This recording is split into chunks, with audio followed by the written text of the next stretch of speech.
Welcome to public TV news బులెటిన్ల ముందుగా headlines. Injection వికటించి 7 చిన్నారుల అస్వస్థత. కన్నడ ప్రభుత్వంచే ఏపీ విద్యార్థులకు కన్నడం మాధ్యమం.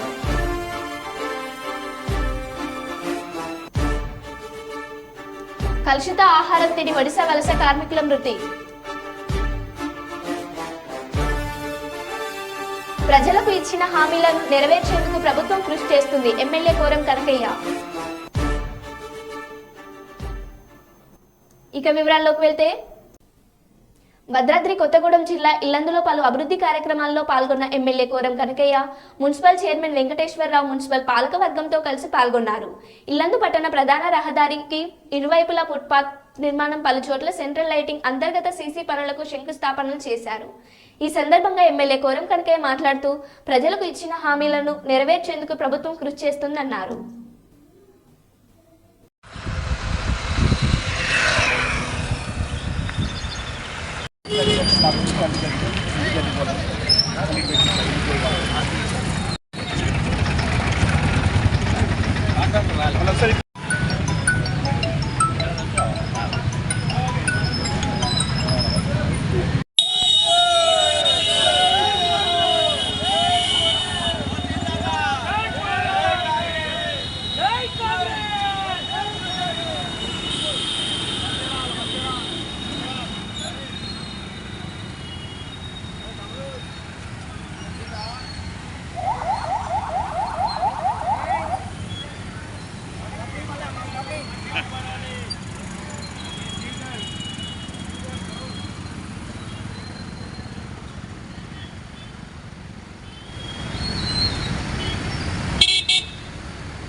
వెనక్కి జరగమని చెప్పండి.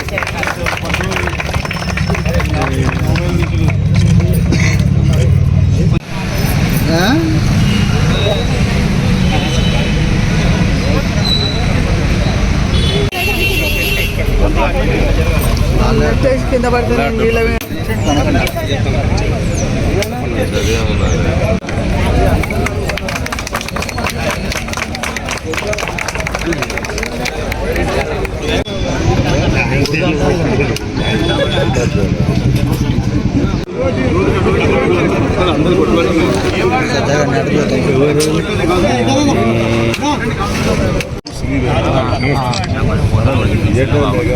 ఒక్కసారి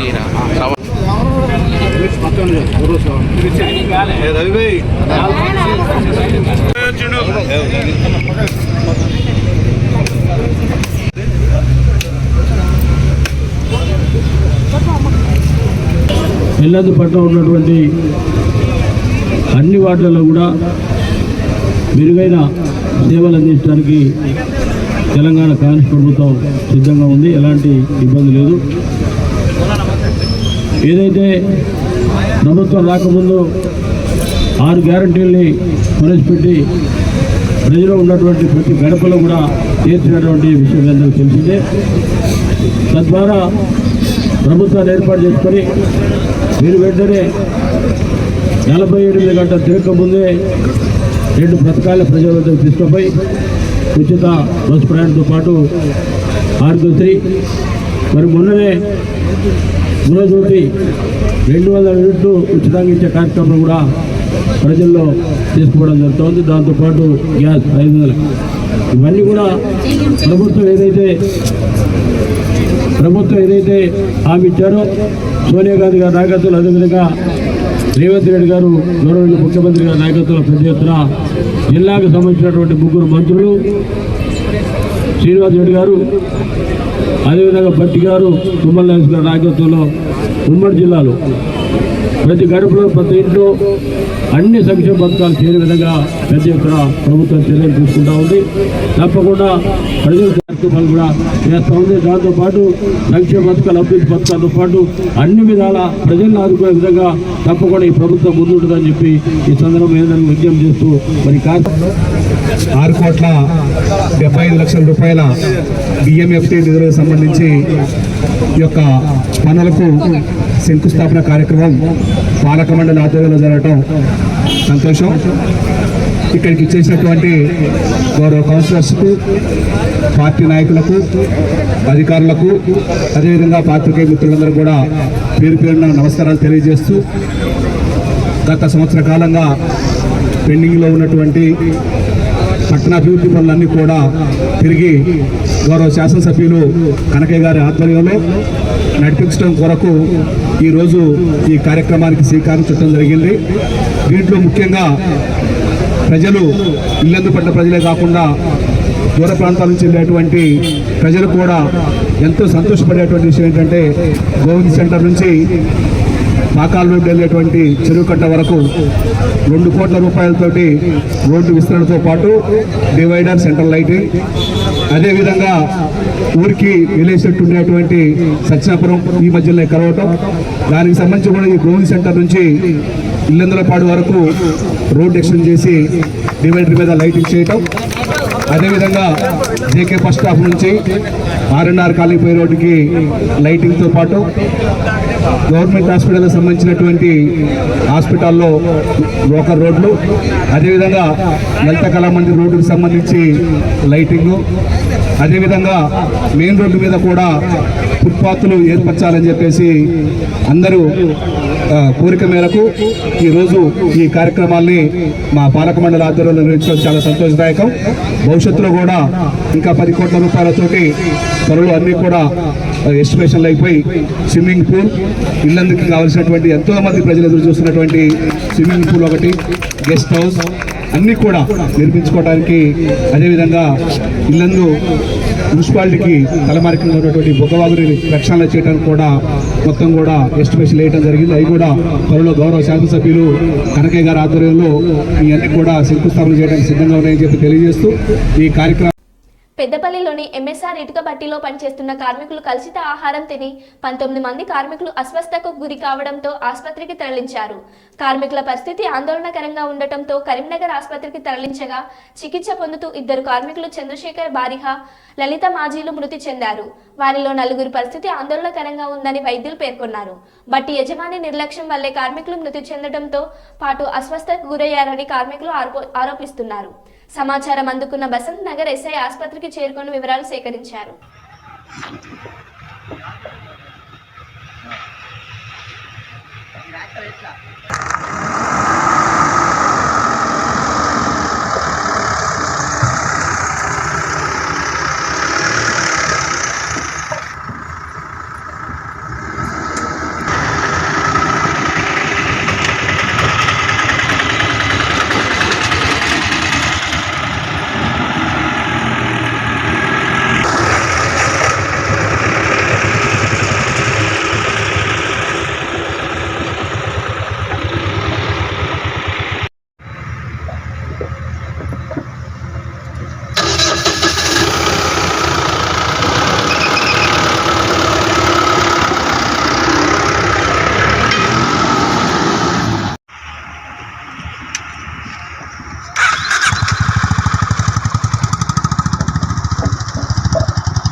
వరంగల్ నగర నగరంలోని శివనగర్లో జరుగుతున్న ఫీల్డ్ వెరిఫికేషన్ కేంద్రాలను ఇన్ఛార్జి కమిషనర్ రాధికా గుప్తా పరిశీలించారు.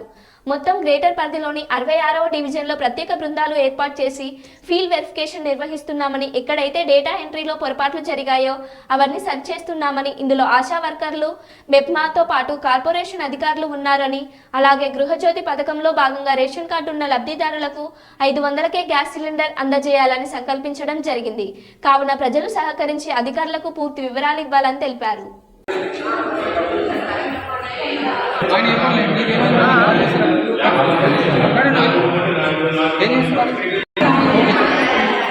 అయినా సరే అదే మీరు ఈమె పేరు మీద పెట్టిన నెంబరే చెప్పాలి.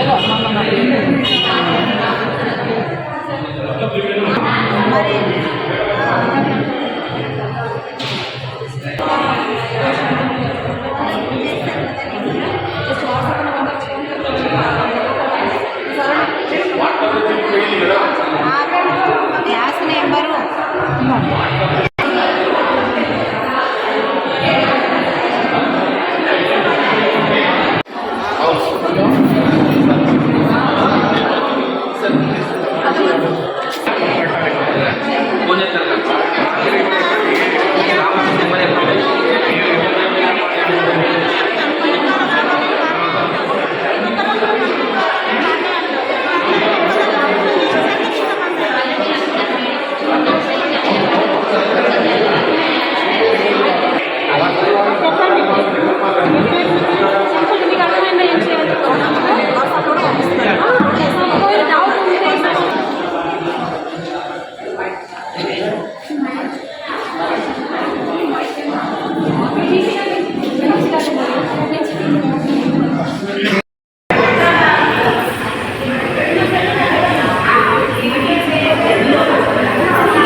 ఈరోజు అయితే మనం కొన్ని మహాలక్ష్మి పథకంలో కొన్ని డేటా ఎంట్రీ అయితే తప్పులు పడింది. ఆ డేటా ఎంట్రీ కోసం ఫీల్డ్ వెరిఫికేషన్ మేము చేస్తున్నాం. సో దీంట్లో మనకి కొన్ని డేటా అయితే మన స్టేట్ నుంచి ఫీడ్ అయింది. ఆ ఫీడెడ్ డేటాలో కొన్ని గ్యాస్ కనెక్షన్స్ అయితే అప్పుడు ప్రజాపాలన చేసేటప్పుడు తప్పులు పడింది. కాబట్టి దానికోసం మేము ఫీల్డ్ వెరిఫికేషన్ చేసి కరెక్ట్ చేస్తున్నాము. సో అది ఇక్కడే జరుగుతుంది. సో దాంట్లో అయితే మన ఆర్పీస్ ఉన్నారు, ఆర్పీస్తో సహా మన అంగన్వాడీ వర్కర్స్ ఉన్నారు, మన మెప్ప నుంచి ఎంత స్టాఫ్ కూడా ఉన్నారు, మన జీడబ్ల్యూఎఫ్సీ స్టాఫ్ కూడా ఉన్నారు. వీళ్ళందరూ కలిసి పనిచేస్తున్నారు. So we're AMC also, we're DC also. So మేము అందరు కలిసి ఈరోజు రాత్రి వరకు అయితే కంప్లీట్ చేసేస్తున్నాము.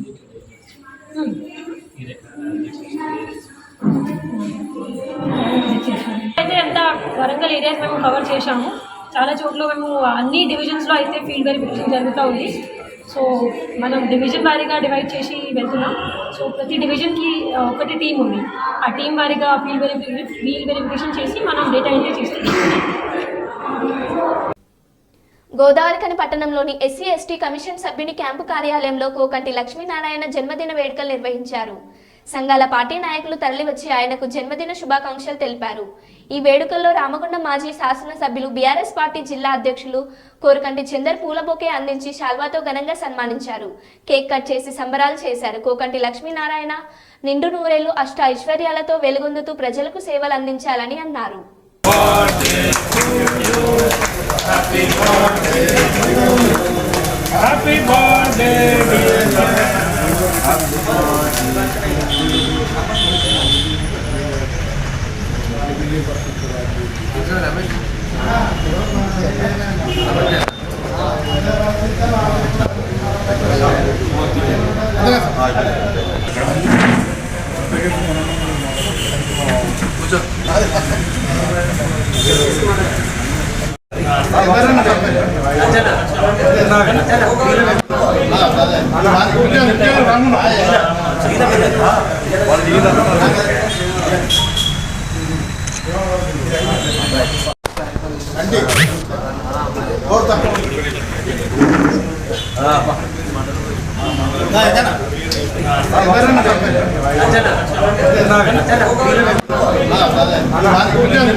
తొలి మేయర్ గారు కుంకటి లక్ష్మీనారాయణ గారి జన్మదినం సందర్భంగా మిత్రులము శ్రేయభిలాషులము వివిధ పార్టీల నాయకులము అందరం కూడా వారికి జన్మదిన శుభాకాంక్షలు చెప్పడం జరిగింది.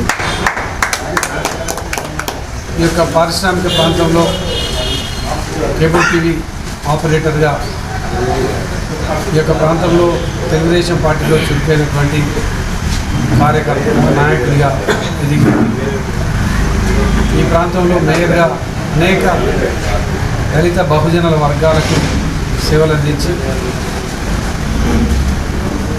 గౌరవ మాజీ ముఖ్యమంత్రి వర్యులు కేసీఆర్ గారు వారి సేవలను గుర్తించి ఎస్సీ ఎస్టీ కమిషన్ మెంబర్గా వారికి ఒక గొప్ప అవకాశాన్ని ఇవ్వడం జరిగింది.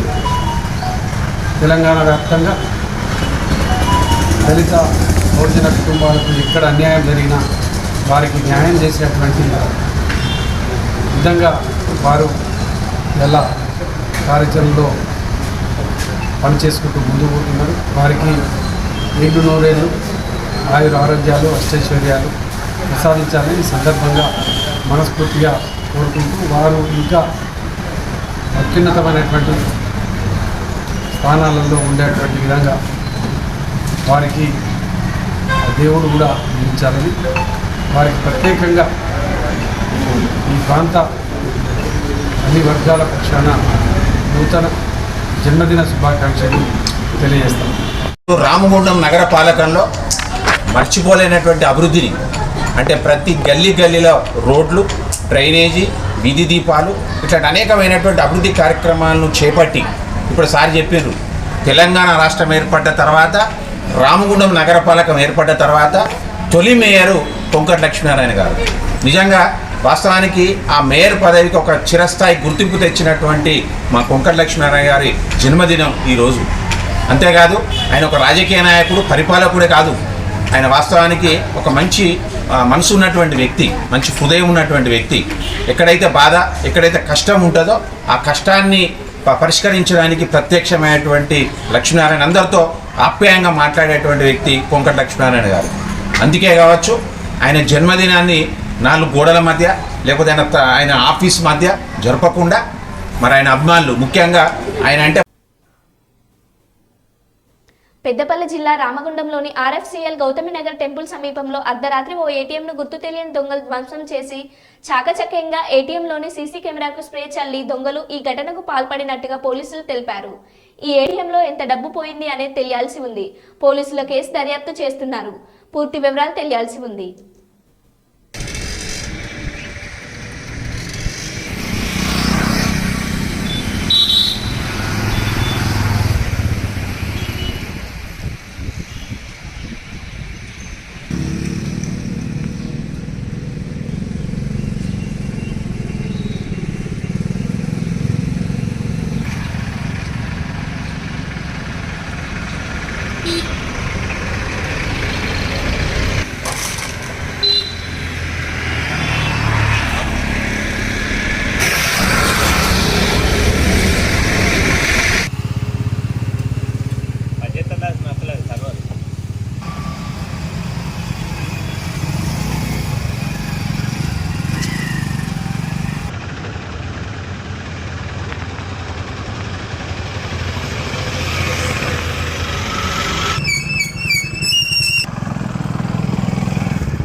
మంచిర్యాల జిల్లా కేతన్పల్లి మున్సిపాలిటీ పరిధిలోని 13వ వార్డుకు చెందిన ఉట్ల వందన తన భర్త ఉట్ల సంతోష్ తనని కాపురానికి తీసుకువెళ్లట్లేదంటూ న్యాయం కోసం భర్త ఇంటి ఎదుట బైఠాయించింది.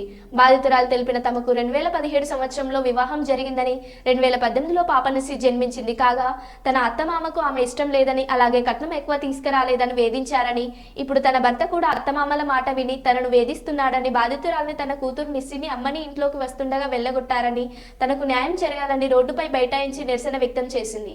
ఈ విషయం తెలుసుకున్న పోలీసులు ఘటన స్థలానికి చేరుకుని ఆమెకు నచ్చజెప్పి ఏమైనా ఉంటే పోలీస్ స్టేషన్లో ఫిర్యాదు చేయమని అక్కడి నుంచి పంపించారు. అంటే ఇష్టం లేదని పెళ్ళైన తర్వాత తెలిసింది. అప్పటి నుంచి నన్ను ఎక్కువ కట్నం తీసుకురాలేదు, వాళ్ళని చేసుకుంటే ఎక్కువ కట్నం వచ్చేది, నువ్వంటే మాకు ఇష్టం లేదు, నువ్వు వెళ్ళిపోవాలి, మాకు వద్దు అని అప్పటి నుంచి ఒక 1 year తర్వాత నుంచి నన్ను వేధిస్తున్నారు. నేను ఇంట్లో ఏ పని చేసినా ఏదైనా కూడా నన్ను చీటి మాటికి తిట్టుడు కొట్టుడు అట్లా చేసేవాళ్ళు. మా ఆడబిడ్డ కూడా ఇంట్లోనే ఉంటుంది, మా ఆడబిడ్డ పేరు స్వర్ణలత.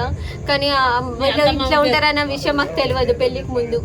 ఆమె కూడా నేను ఏ పని చేసినా కూడా ఎక్కించి చెప్పుడు ఇవన్నీ చేసాడు, ఇట్లా చాలా గొడవలు చేసింది.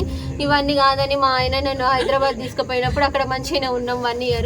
తర్వాత అక్కడ ఎట్లా 1 year అక్కడ మంచిగా ఉంటుందని మా అత్త ఫోన్ చేసి నీకు సింగరేణి జాబ్ వస్తుంది, నువ్వు రా ఇక్కడికి తీసుకురానంటే అప్పటికి నేను కన్సీవ్ అయినా. నేను దాన్ని వాళ్ళ ఇంట్లోనే పుట్టింటోళ్ళే ఫస్ట్ కన్పు చేయాలి, వాళ్ళ ఇంట్లోనే వదిలేసిరా అంటే నన్ను అక్కడనే పెట్టిండు. సరే ఫస్ట్ పేరు ఊట్ల సంతోష్ కుమార్, మా మామ పేరు ఊట్ల ఆశీర్వాదం, మా అత్తమ్మ పేరు ఊట్ల పుష్ప. నేను ఇక్కడికి ఎందుకు వచ్చిందంటే 2022లో నన్ను భగత్ సింగ్ నగర్లో ఇక్కడ మా ఇంట్లో ఉండొద్దని నన్ను వెళ్ళగొట్టిండు. అప్పుడు మా ఆయన తీసుకెళ్లి భగత్ సింగ్ నగర్లో పెట్టిండు నన్ను. అక్కడ ఉన్నా కూడా మా దగ్గర ఉండకపోయేది, నన్ను పాపను పట్టించుకోకపోయేది, వచ్చి ఇక్కడనే ఉండేది. కట్నం గురించి అసలు నేను వద్దని, వాళ్ళకి నేను అంటే ఇష్టం లేదని అయితే 2022లో ఇట్లా జరిగింది. నన్ను ఆ రోజు రాత్రి కూడా నా ఇంట్లో కూడా కరెంట్ లేదు, ఏది లేదు. ఇదంతా ఎందుకు, నేను కూడా మీ ఇంట్లో వచ్చి ఉంటా అన్నందుకు ఆ రాత్రి నేను ఒక్కదాన్ని 10 గంటల రాత్రి ఇంటికి వచ్చిన. ముగ్గురు ఇంట్లోనే ఉన్నారు, అందరు ఇంట్లోనే ఉన్నారు, నాకు తలుపు తెరవలేదు. అయినా కూడా నేను ఒక్కదాన్ని మళ్ళీ భగత్ సింగ్ నగర్ నడుచుకుంటూ ఇంటికి పోయినా. నేను పోయిన తర్వాత మళ్ళీ తెల్లారి అమ్మ వాళ్ళు వచ్చి డోర్ కొడతా కూడా తీయలేదు. అప్పుడు కూడా ఇట్లనే చేసిళ్ళు, పోలీస్ స్టేషన్కి పోయిళ్ళు. పోలీస్ స్టేషన్ పోయినా కూడా ఇప్పుడు నాకు అవసరం లేదు వెళ్ళిపోండి అంటే అమ్మ వాళ్ళు పోలీస్ సార్ వాళ్ళు సఖీ కేంద్రం నుంచుకుంటే అప్పుడు అమ్మ వాళ్ళ ఇంటికి తీసుకెళ్ళారు. అక్కడికి ఇంటికి తీసుకెళ్ళినాక కూడా 1 month తర్వాత నుంచి మా ఇంటికి వచ్చేది, నాతో మంచిగా ఉండేది, నా పాపతో మంచిగా ఉండేది. ప్రతి నెల వచ్చేది, 3-4 రోజులు ఉండేది, 10 రోజులు ఉండేది. ఇంటికి తీసుకుపో అంటే జాబ్ రాకపోతే ఆరోగ్యంగా పెట్టుకున్నాడు, ఇక్కడ రాజీవ్ నగర్ లో పెట్టుకున్నాడు, నేను ఎగ్జామ్ కి చదువుకుంటానా, ఎగ్జామ్ కి ప్రిపేర్ అవుతానా, జాబ్ వచ్చినాక తీసుకుపోతా అన్నాడు. డిసెంబర్ 24 తారీఖు వరకు కూడా నా బిడ్డతో మాట్లాడిండు, నాతో మాట్లాడిండు. నా బర్త్డేకి, నా బిడ్డ బర్త్డేకి, ఆయన బర్త్డే కూడా మా ఇంట్లోనే చేసినాం. నా తండ్రికి నా టెన్షన్ వల్ల హార్ట్ అటాక్ వచ్చినప్పుడు కూడా హాస్పిటల్కి వచ్చిండు. అక్కడ కూడా ఉన్నాడు. మొన్న 1 నెల రోజుల నుంచి మాట్లాడతలేడు. నా బిడ్డ డాడీ కావాలని ఏడుస్తుంటే నేను ఇవాళ వచ్చిన జాబ్ వచ్చింది అని తెలిసింది. అప్పటి నుంచి నన్ను మాట్లాడతలేడు. ఇప్పుడు నేను మంచిర్యాల గవర్నమెంట్ హాస్పిటల్కి పోయినా సార్, పోతే ఇక్కడికి ఎందుకు వచ్చినావని మా ఇద్దరిని తీసుకుపోయి సుఖ సంధిలో నిల్చోబెట్టి నువ్వు ఎందుకు వచ్చినావు, నువ్వు నాకేమద్దు, నేను వేరే పెళ్లి చేసుకుంటాను, నాకు అవసరం లేదు, మరి ఇన్ని రోజులు మంచిగా ఉన్నావు కదా, ఎందుకు ఇదంతా జాబ్ కోసం నాటకం ఆడినావా అని అంటే అవును అట్లనే అనుకోను, నాకు జాబ్ వచ్చింది, నువ్వు నన్ను ఏం చేయలేవు, నువ్వు నాకు మా అమ్మ నాన్న నిన్ను వద్దంటాను, వేరే పెళ్లి చేసుకోమంటాను, నన్ను బిడ్డను అడిగిన పడేసిండు. నాకు నా భర్త కావాలి, నా బిడ్డతో డాడీ కోసం ఏడుస్తుంది. ఆడ హాస్పిటల్లో కూడా నా బిడ్డ కాళ్ళ మీద పడి డాడీ నువ్వు నాకు కావాలంటే నువ్వు నాకు వద్దని నా బిడ్డను పెట్టేసిండు సార్. ఇప్పుడు మీకు ప్రధానంగా సమస్య ఏంటిదన్నమాట? మెయిన్ గా ఇప్పుడు మీకు ఇద్దరు కాపురంలో చిచ్చు పెట్టడానికి ఎవరు? మీ ఆయన మంచోడు కానీ వీళ్ళే. అత్తమామ ఏమంటే మీ భర్తని మా అత్త మామ నన్ను వద్దంటాళ్ళు. మా అత్త మామకు నేను మీ నచ్చలేదట. భర్త ఏమంటే అత్తమామ నేను తక్కువ కట్నం తెచ్చిందట, నేను నచ్చలేదట. పెళ్లి చేసుకున్నప్పుడు తెలియదు ఇవన్నీ. నిన్ను నా కొడుకు ఇష్టపడ్డాడు కానీ మేము ఇష్టపడలేదు అని మాట్లాడతాళ్ళు. మరి పెళ్లికి వద్దు ఎందుకు ఇట్లా చేయలేదు? కట్నం 6 లక్షలు ఇచ్చినాము. తలుపు తీసిలా ఇంత ముందు వచ్చినప్పుడు తలుపు తీసిళ్ళు సార్. మేము లోపలికి పోతే నన్ను నా బిడ్డను మా అమ్మను జట్టు పట్టి బయట కొట్టేది. నా కాలేజీ నా బిడ్డకు వాళ్ళ లోపలికి పోయి తల పెట్టుకొని తలుపు తీస్తలేరు. మంచిర్యాల జిల్లా Singareni calories working union AITUC కేంద్రంలో మోడీ బీజేపీ ప్రభుత్వం అవలంబిస్తున్న కార్మిక కర్షక పేద ప్రజల వ్యతిరేక విధానాలకు బొగ్గు గనుల వేలం 44 కార్మిక చట్టాల మార్పుకు వ్యతిరేకంగా ఈ నెల 16న జరుగు టోకెన్ సమ్మెను జయప్రదం చేయండి అని పిలుపునిచ్చింది. కార్మిక కర్షక విధానాలకు వ్యతిరేకంగా అదేవిధంగా 44 చట్టాలను మార్పు చేసి కార్పొరేట్ శక్తులకు అనుగుణంగా మార్చడానికి వ్యతిరేకంగా బొగ్గు బాగులను ప్రైవేటు వారికి ఇవ్వకుండా ప్రభుత్వ రంగ సంస్థలకే ఇవ్వాలని చెప్పేసి, కాంట్రాక్ట్ కార్మికుల కనీస వేతనాలు పెంచాలని చెప్పేసి, ఈరోజు అత్యధిక ధరలను నియంత్రణ చేయాలని చెప్పేసి ఇలా కేంద్ర ప్రభుత్వం అవలంబిస్తున్న కార్మిక కర్షక వ్యతిరేక విధానాలకు ఈ నెల 16 తారీఖున దేశవ్యాప్త సమ్మె జరగబోతా ఉన్నది. ఈ సమ్మెలో యావత్ కార్మిక వర్గం అంతా పాల్గొని ఈ మోడీ ప్రభుత్వానికి బుద్ధి చెప్పాలని చెప్పేసి ఏఐటీసీగా మరి జేఏసీగా పిలుపునివ్వడం జరుగుతూ ఉన్నది. కార్మిక సోదరులారా, ఈరోజు మోడీ ప్రభుత్వం 2వ దఫా గెలిచిన తర్వాత ఇలా ప్రభుత్వ రంగ సంస్థలను నిర్వీర్యం చేసి ఈరోజు బడా పెట్టుబడులైన అదానీ అంబానీలకు ఇలా దారదత్తం చేస్తూ ఉన్నాడు. ఇలా ప్రభుత్వ రంగ సంస్థలు లేకుండా నిర్వీర్యం చేసి ఈరోజు భారతదేశంలో ఉన్న యువతను ఈరోజు కట్టు బానిసలుగా చేసి ఈరోజు కేవలం 500 రూపాయలకు ఇవాళ వాళ్ళని శ్రమను దోచుకున్నటువంటి కేంద్ర ప్రభుత్వం మొండి వైఖరికి నిరసనగా మన అందరం పోరాడాల్సిన అవసరం ఉన్నది. అంతేకాదు ఆనాడు బ్రిటిష్ ప్రభుత్వం వెళ్తున్న తరుణంలో ఆ రోజు యావత్ కార్మిక వర్గం పోరాటం చేసి కార్మిక హక్కులు 44 సాధించుకున్నాం. కానీ ఈరోజు మన ప్రభుత్వం వచ్చిన తర్వాత ఇవాళ కార్మికులకు పోరాడే హక్కు లేకుండా, కార్మికులకు సమ్మె చేసే హక్కు లేకుండా, కార్మిక కనీస వేతనాలు పెంచుకునే చట్టాలు లేకుండా ఈరోజు ఈ కార్మిక చట్టాలను మార్పు చేసి కార్మికులందరినీ కట్టు బానిసలు చేసి ఎల్లగొట్టే ప్రయత్నం చేస్తున్నాడు. కాబట్టి దాన్ని వ్యతిరేకంగా కూడా ఈ సమ్మెలో మరి పాల్గొని ఈ ప్రభుత్వానికి బుద్ధి చెప్పాలని చెప్పేసి ఏఐటీసీగా పిలుపునివ్వడం జరుగుతూ ఉన్నది.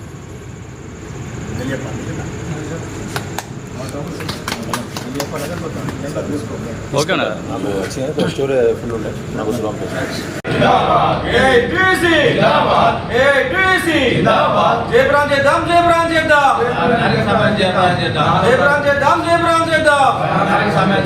ఈ నెల 16 తారీఖు నాడు దేశవ్యాప్త సమ్మెను కార్మిక వ్యతిరేక విధానాలు అమలుస్తున్న మోడీ ప్రభుత్వానికి వ్యతిరేకంగా 16 తారీఖు దేశవ్యాప్త సమ్మెను కార్మిక కర్షక వ్యతిరేక విధానాలు అమలుస్తున్న మోడీ ప్రభుత్వం మొండి వైఖరి కాపాడుకుందాం కార్మిక చట్టాలను, కాపాడుకుందాం బొగ్గు బ్లాకులను, కనీస పనికి కనీస వేతనాలు, కనీస పనికి కనీస వేతనాలు, కార్మికుల ఐక్యత వర్ధిల్లాలి. ఏఐటీయూసీ వర్ధిల్లాలి. Singareni cars workers union